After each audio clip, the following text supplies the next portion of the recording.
Hi everybody, I'm here with Jolynn Lutz and her friend Donna, and we're here in Jerome, Arizona, which is a very old town, much older than they tell us actually. And I'm here with them today to show them why I think this is a very ancient city,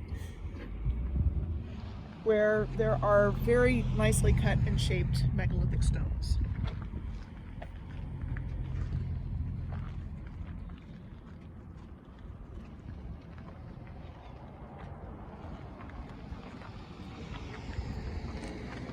And you are? My name's Michelle Gibson, and I'm a researcher, and I have a YouTube channel, Michelle Gibson, and I've just done a lot of work on putting together evidence for this ancient civilization and what appears to be a false historical narrative to cover this up. So they tell us that Jerome came into existence, I believe, in the late 1800s, early 1900s. I'd have to find a date on that. It's very clearly very old infrastructure, a lot of ruins here. We are in Jerome, right across the street from the basketball court with the megalithic stones, and we have the same idea going on here with big, gigantic cut and shaped stones down here, and then there's some behind a fenced area here. Jolynn was just pointing that out, that it's all fenced off. Just kind of want to do a swing and take some pictures.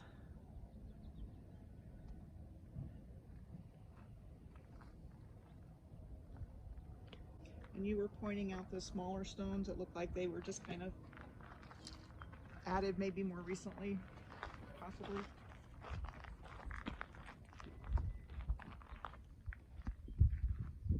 Contrasted with the megalithic stones, there are these walls with smaller stones.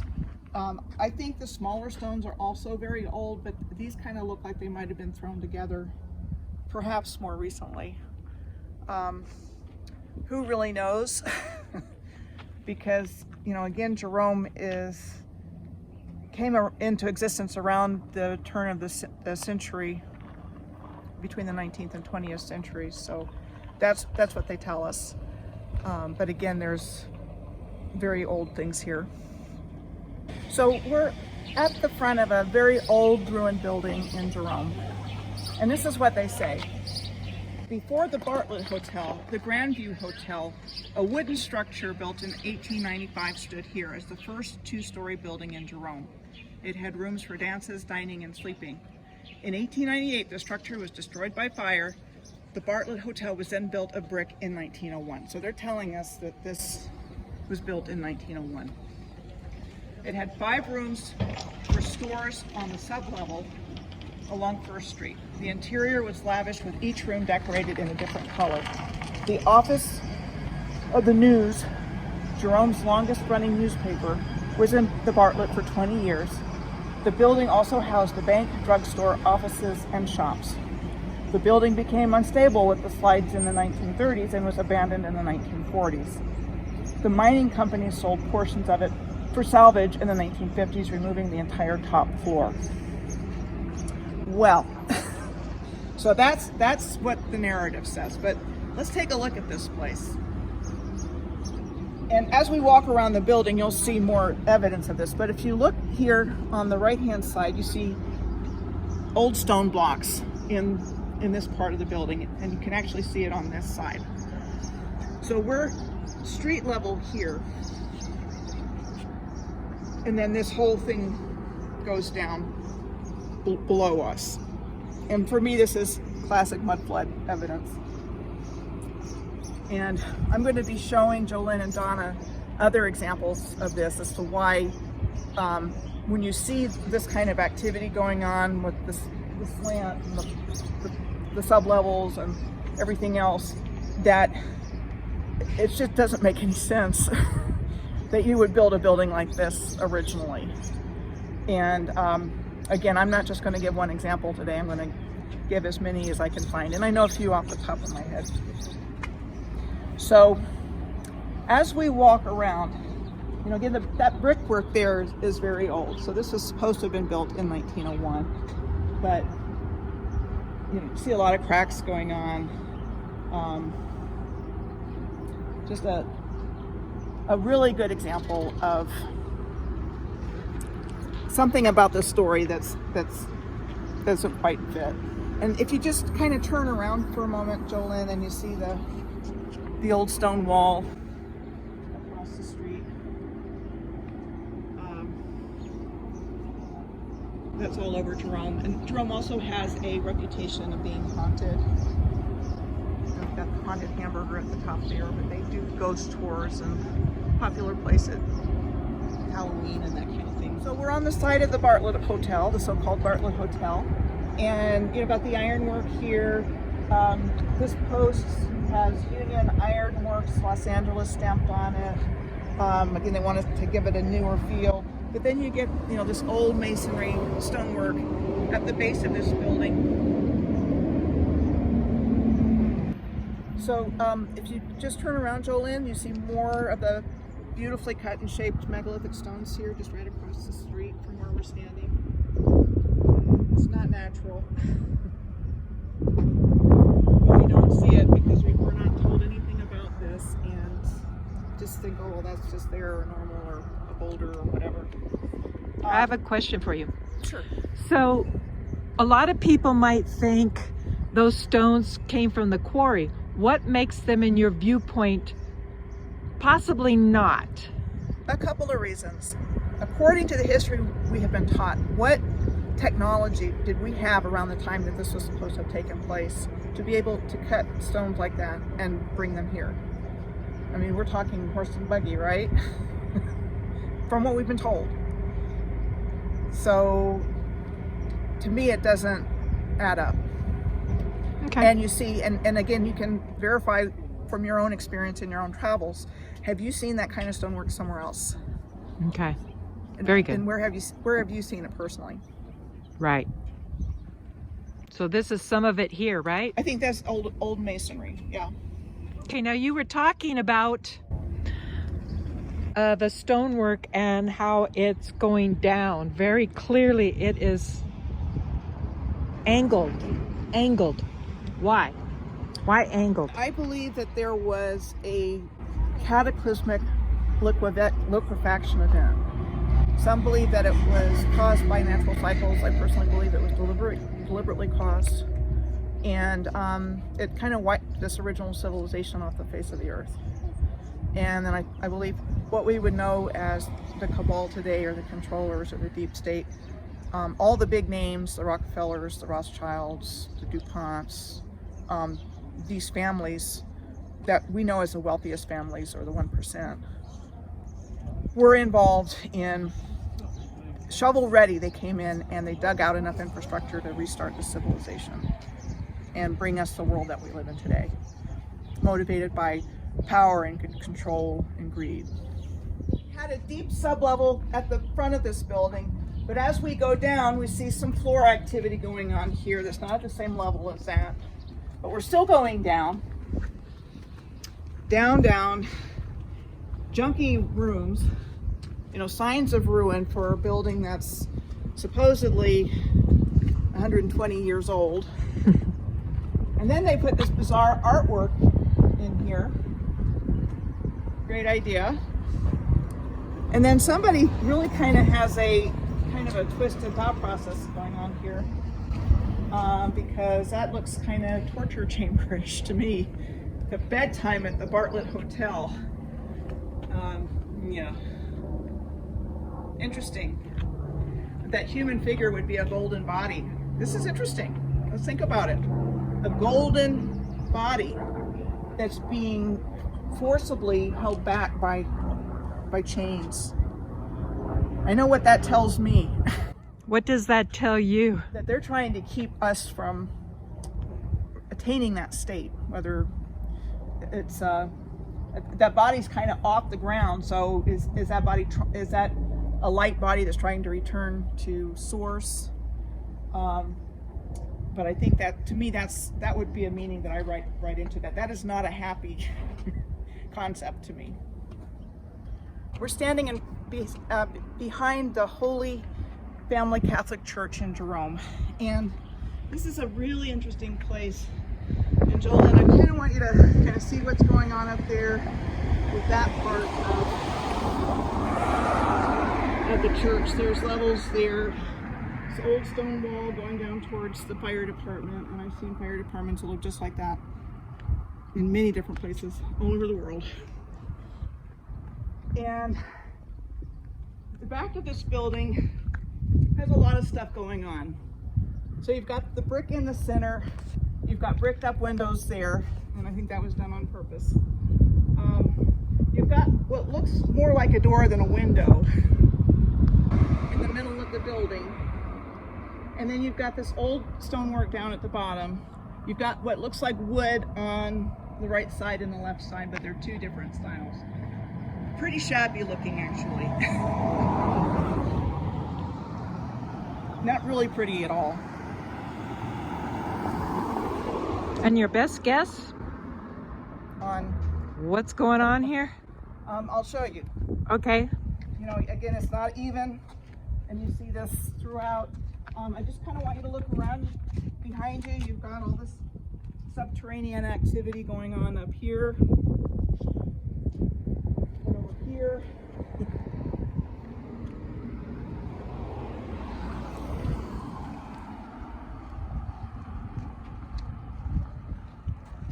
Pointing out the way that these buildings are situated down here, you know, where you've got on this end this little bit of building that's showing, and then, you know, it's going down here, and then this little bit of building is showing, and it's right next to this wall we're standing on top of, right across from the Holy Family Catholic Church. And I just have a lot of questions as to what's going on here. You know, and like you said, I mean, there's just so many different styles going on with this church. And then you've got more doors, you see, that are way above ground level. What's going on there? Those aren't windows. Some of them are windows on the back and up top, but those are doors. We're at the Holy Family Catholic Church, and we're going to go up to the top level here. But you still see the very poor quality covering these older bricks. Oops. I don't feel too bad because the shape of this building is pretty bad where the wood is. And then you got something similar going on behind us here. It's coated. This wall is coated with something.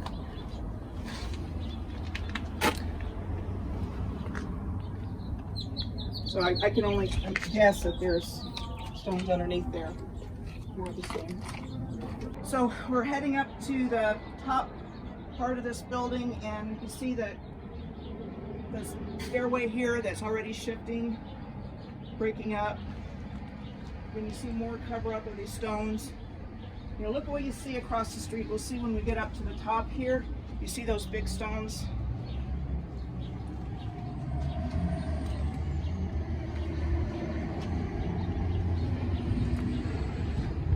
Just right across the street from here, in this old wall.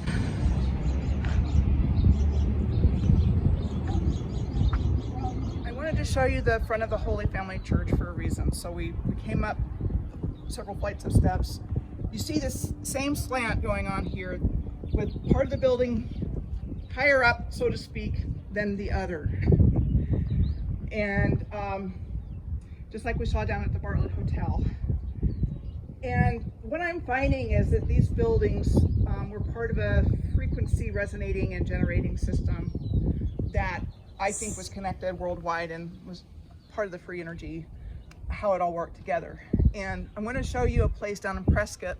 If you look up here, you don't see a steeple or anything like that at the top.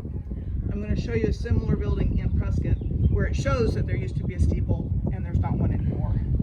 And then these windows, the shape of the windows, were part of that frequency system. And I've done quite a bit of research on that. But again, and this building is closed. And if it was open, you'd have to wear a mask to go in there. There's signs there. So I think it's pretty much been shut down since 2020. But again, I mean, this is just, you see this evidence everywhere and we accept it as normal, but it just, what's going on here? Because look at the ancient stonework here on the road. Old stone roads.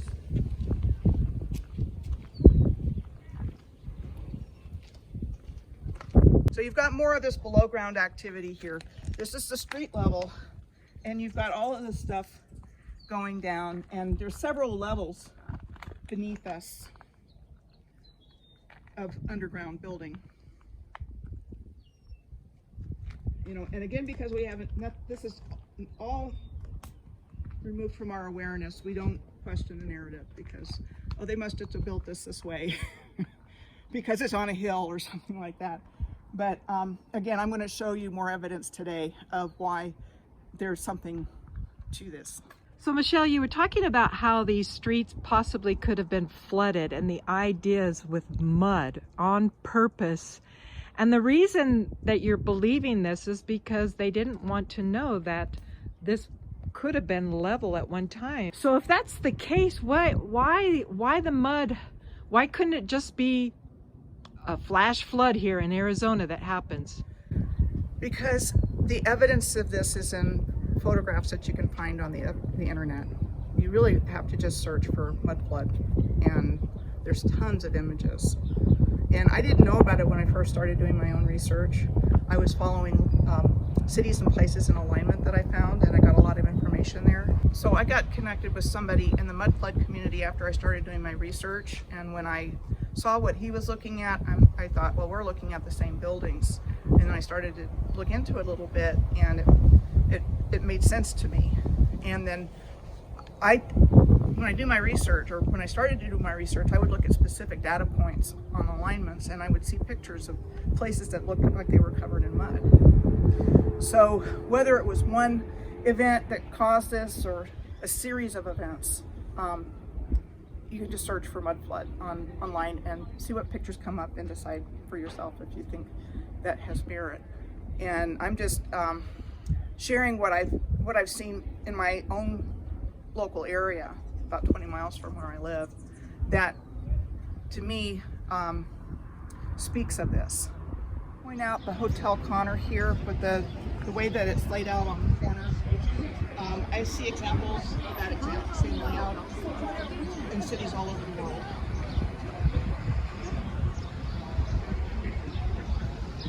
And you find Typically they're hotels, but they can be stores or other things. Just find it odd here in Jerome? Yeah, I mean, I think it's another example that this is a very old city. Okay. So we've toured around Jerome, and this is the last place that I want to show Jolynn and Donna before we head over the mountain to Prescott. And this is the west side of what's called Cleopatra Hill, which when we were down at a lower level, we saw a pyramidal shape with a J on it, and we're just slightly to the west of that right now. And one of the things that I've noticed are mine sites associated with pyramidal shaped buildings or other, or we know them typically as mountains or hills or whatever. But this is one example that I know of personally, but I think there are countless examples of mines that are co-located with what I believe is ancient masonry. And so this isn't a working mine anymore.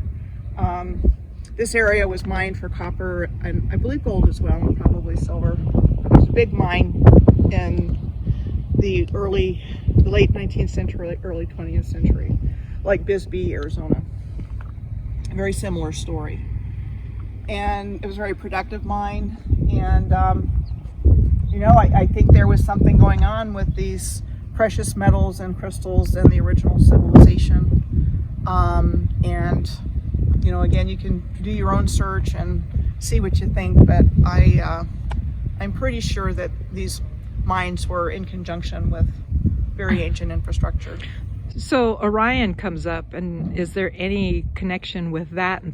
I noticed another point. I'm going to go this way over these solar panels, but there's another pyramid.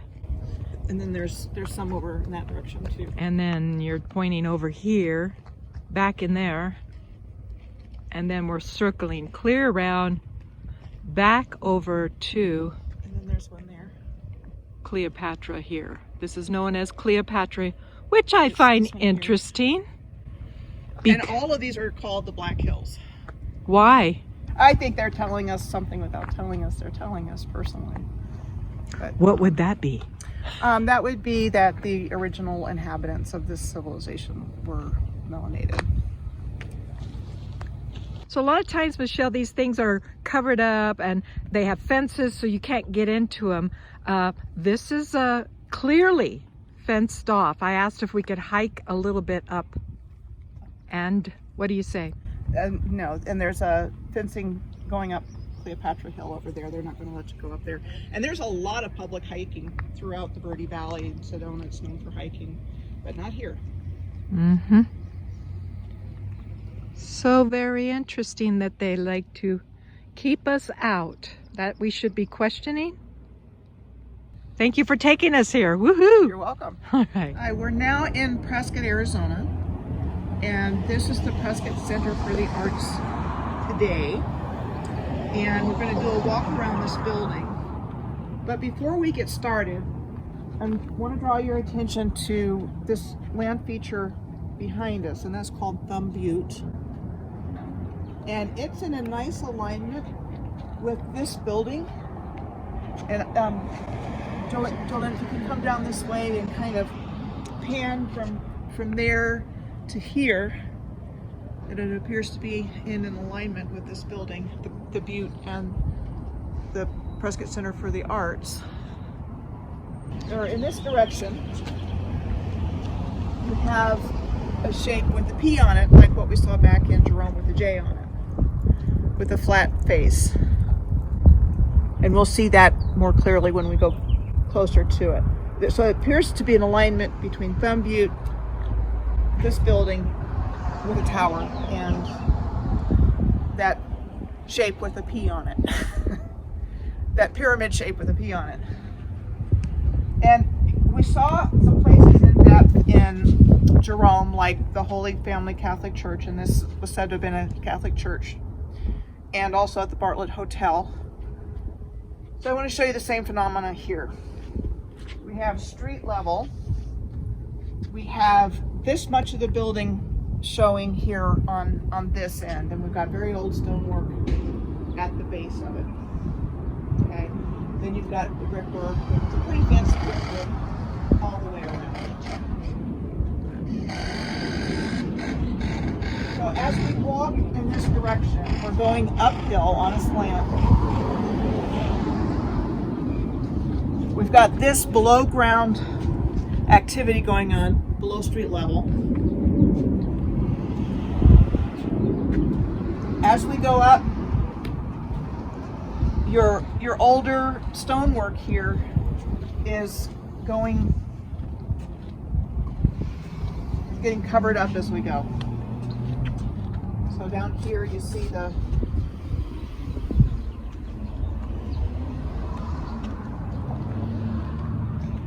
ground cover going higher and higher from the bottom row of stones.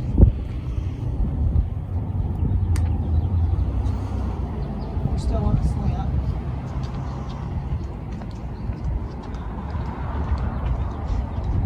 So right here you see this, the bottom layer that we saw here is gone, and now you're seeing the full layer here. So at this part of the building, we only have 2 rows of stones showing of the old stonework. So we're at the front of the building, and we've got a tower here. This is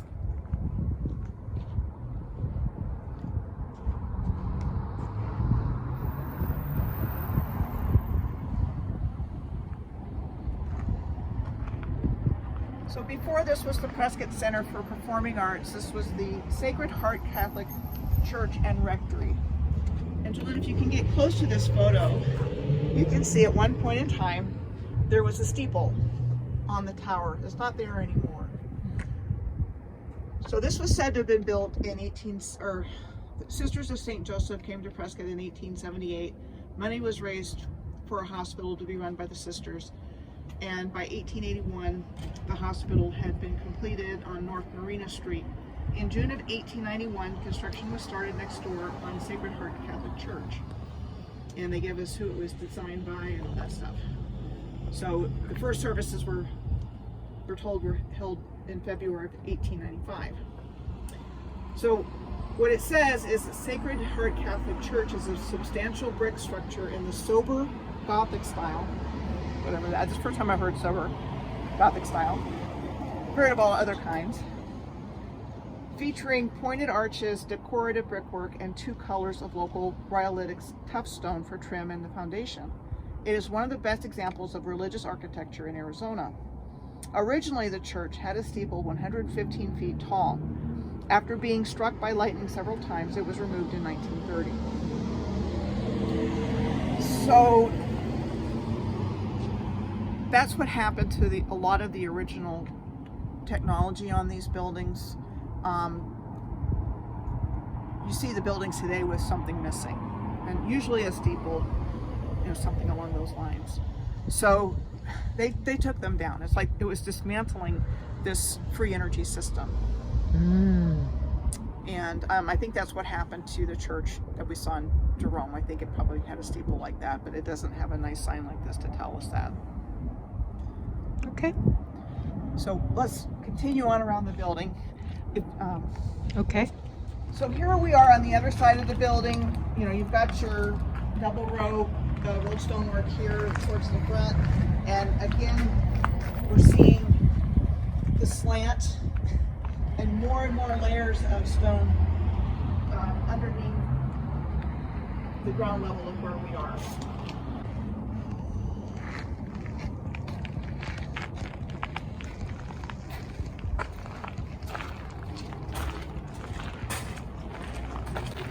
So you've actually got a window showing up here, but it's uneven there.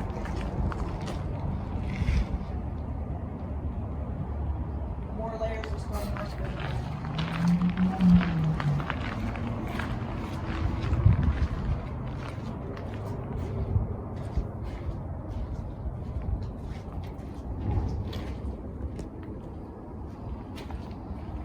Got a doorway over here showing even deeper levels.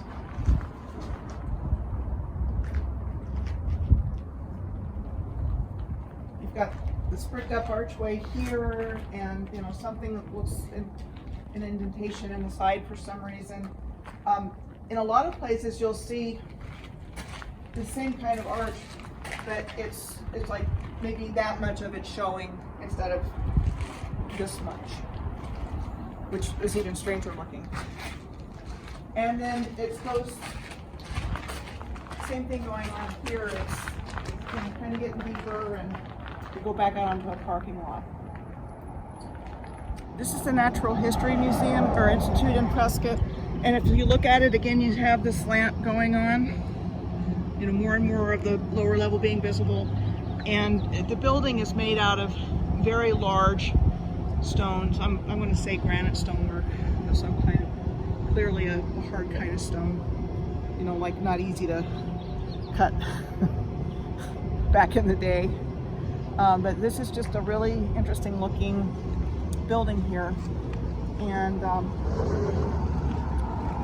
let's just kind of walk this way and see what it looks like at the front.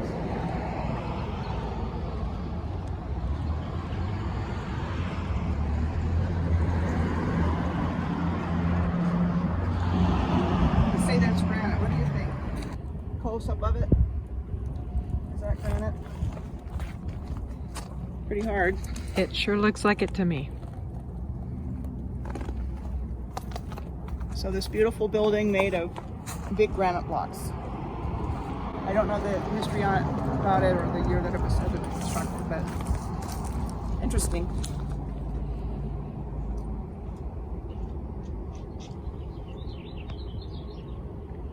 We're passing by the historic Casa Yampa Inn that was established in Prescott.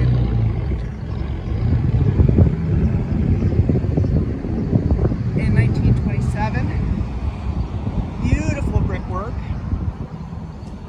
Fountain in front. the decorative pieces around the edges up there at the top, the circular porthole looking designs. But I wanted to point out this tower because you find this type of tower a lot associated with the original infrastructure. Now this one has maybe 2 windows. Sometimes they have 3 clear windows, sometimes 4, sometimes 5. But it's all the same tower. They're usually situated in the same direction. So that's just something I find consistently. And it's beautiful architecture. Gurley Street, which is like one of the main streets in Prescott. And we're going to walk down the street, and I want to point out is the public library, and you see the slant at the top, and the same phenomena that we've been seeing coming up here in Prescott. Same thing as you go down the street.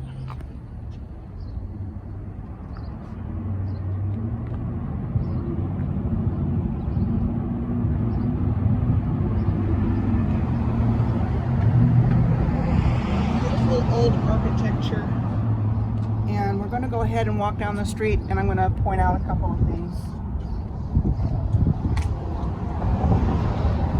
And all the way down you have layers that are covered up.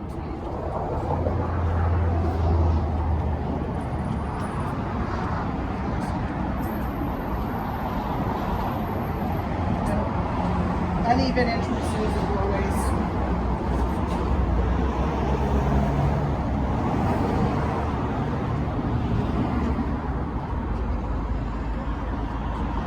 We're still at part of the hotel, or the Hassayampa Inn that I showed you the side of. This is all what this building is here.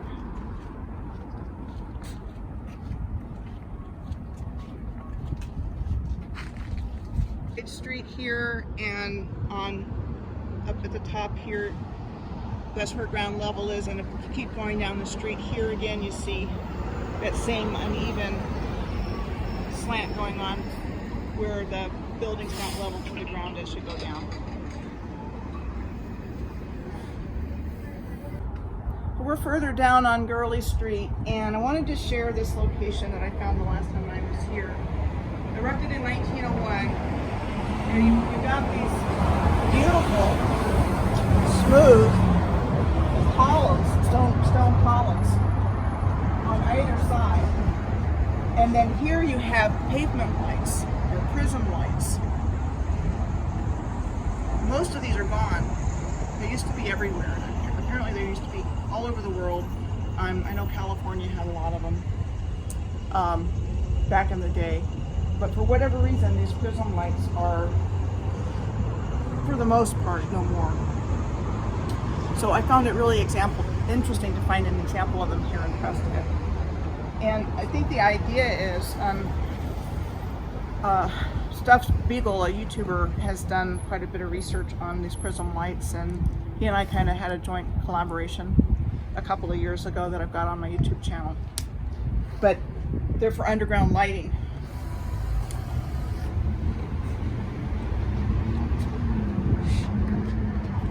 So you've got a little bit of something underground showing here. But the idea of the prism lights is that there were underground spaces that needed some kind of lighting. This is like a natural light. Kind of like our solar skylights. Yeah, something like that. But they were very cost effective and used to be everywhere. Now not so much. And the question is why. I mean, what's going on with those? Okay. So when my friend and I found those prism lights, we walked a little bit further down, and I found this utility box that had Prescott history on it. Okay, so the courthouse is over here, a big Greco-Roman looking architecture that we take for granted. And again, I don't think it was built when we're told. But you have old Prescott you have buildings looking like that with the towers with this rod coming out of the top. Those things end up missing, like I talked about the tower that we saw in two Catholic churches. But that would have been part of the energy generating system. And then you also had the streetcar system in Prescott. It was said to have been installed starting in 1905. And the line's first car was old horse-drawn carriage, and then they electrified it. So I think they were, the system was pre-existing, and they used the horse or the mule until they could get electrified. But what's interesting is that once they got it electrified, and this story is repeated everywhere, so it was from 1905 to 1912 that Prescott had its own streetcar system. The arrival of electricity in Prescott was in 1894. And they had this functioning streetcar system for 7 years. Or, is that my math? Let me say it again. 7 years before they stopped. So why put in a streetcar system to only use it for 7 years? And then if you look at this picture here, what's it doing below ground level here? What's going on with that? What does that look like? Are they digging it out? And then you have poles like these that used to be everywhere in historical photos that aren't around anymore. And again, I think that was part of this system. And there's a picture of this electric streetcar system. So what I see is that they used the existing transportation system once they got it running until they had something to replace it, which would have been cars and buses. And then they didn't need it anymore. And they took out the streetcar system. And you can kind of, well, you see something here with the road. This one down here references the Knights of Pythias. The Knights of Pythias were formed in 1864 during the American Civil War by an act of Congress. There's a secret society. And they're given credit for building a lot of orphanages and widows and orphans homes and all this other stuff. And things like Pythian castles. And I think that type of architecture was part of the original civilization. And again, it was just kind of giving a reason for coming into being, how they got there. And there's also the Freemasons and the Oddfellows. They're all involved in what's been going on here with reattributing this architecture for different purposes. And they are secret societies.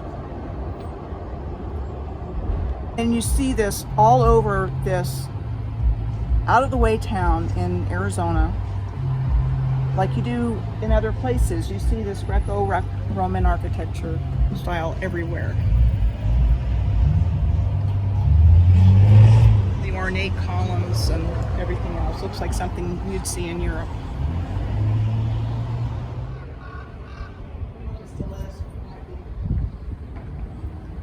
Just kind of get a good What was shot. that? This is Say the that again. Masonic temple here. By the insignia or the symbol? So you look at this ornate, so it says Masonic temple up there at the top, 1907, and this is beautiful stonework.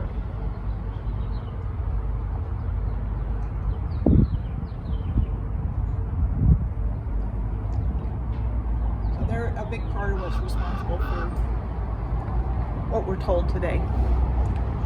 And I think they were probably the ones that were responsible for maybe digging things out and, making the new slanted roads and making the infrastructure serviceable. If there was in fact a mud flood, which I believe. And so this building is dated to 1907 construction, and they were doing this type of stonework then, is what we're told. Is granite found easily around here? Is it? I'm not really sure, but my question would be, how did they do it based on the history that we've been taught? I mean, we can't do this today. And they were doing this in 1907, according to the narrative. I mean, look at the detail here. You've got the roses or the flower, whatever kind of flowers those are. It just really doesn't jive what we're taught in history we were capable of. You know, like we saw back at the utility box. You know, they had supposedly put these tracks in, and this electrified trolley system got in eventually, and then they took it out, and when you had the electrified trolley system, you had horse and buggy. That's what they tell us. That's the contradiction in the narrative. So if we can't do this today, how are they doing it at the turn of the century? Like temple, and we've got a foundation stone laid by the M.W. Grand Lodge F and A.M. of Arizona, October 19th of A.L. 5907. So this building has a date of 1907. What calendar is that referring to? What calendar is that, Michelle? I don't know. That is interesting. I think we found something to research.